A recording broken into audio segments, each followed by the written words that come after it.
పెద్దపల్లి మండలం రాఘవాపూర్ గ్రామ శివార్లో గల ఎంటీఎన్ ఇటుక బట్టిలో వర్క్ సైడ్ ధృవ పాఠశాలను ప్రారంభించారు.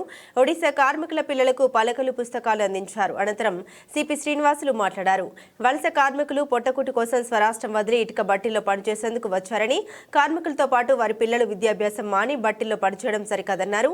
వారికి బంగారు భవిష్యత్తు ఉండాలని యజమానులతో మాట్లాడి కార్పొరేట్ స్థాయి విద్య అందించాలనే ఉద్దేశంతోనే వర్క్ సైడ్ ధృవ పాఠశాల ప్రారంభించామన్నారు.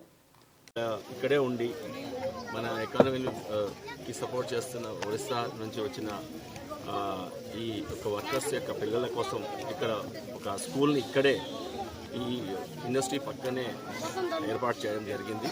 ధృవ వాళ్ళతో రాయపై సో ఇక్కడ ఆల్మోస్ట్ 70 పిల్లలు ఇక్కడ 72 చిల్డ్రన్ ఇక్కడ ఉన్నారు. వాళ్ళకి ఫస్ట్ నుంచి 5th క్లాస్ వరకు ఒరిస్సాలోనే టీచర్ గారు ఉన్నారు ఇక్కడ, జితేందర్ గారు. ఆయన లోకల్గా ఏదైనా చిన్న హెల్త్ ఇష్యూస్ ఉంటే కూడా చూసుకుంటారు. అలాగే టీచర్గా పనిచేస్తున్నారు. ఒక లేడీ టీచర్ కూడా ఇక్కడ ఉంది. వాళ్ళ కోసం ఈరోజు ఈ స్కూల్ని ఓపెనింగ్ చేసి ఇక్కడ వాళ్ళకి స్కూల్ పిల్లలకి అందరికీ పుస్తకాలు, నోట్బుక్స్, పెన్నులు, పెన్సిల్స్ ఇవ్వడం జరిగింది. చాలామందిని ఇక్కడ అడిగినప్పుడు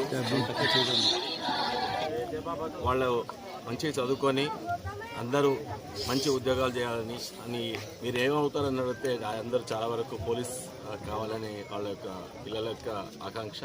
వాళ్ళందరి యొక్క ఆకాంక్షని తర్వాత వాళ్ళందరికీ ఎవరు కూడా మళ్ళీ పనిలోకి రాకుండా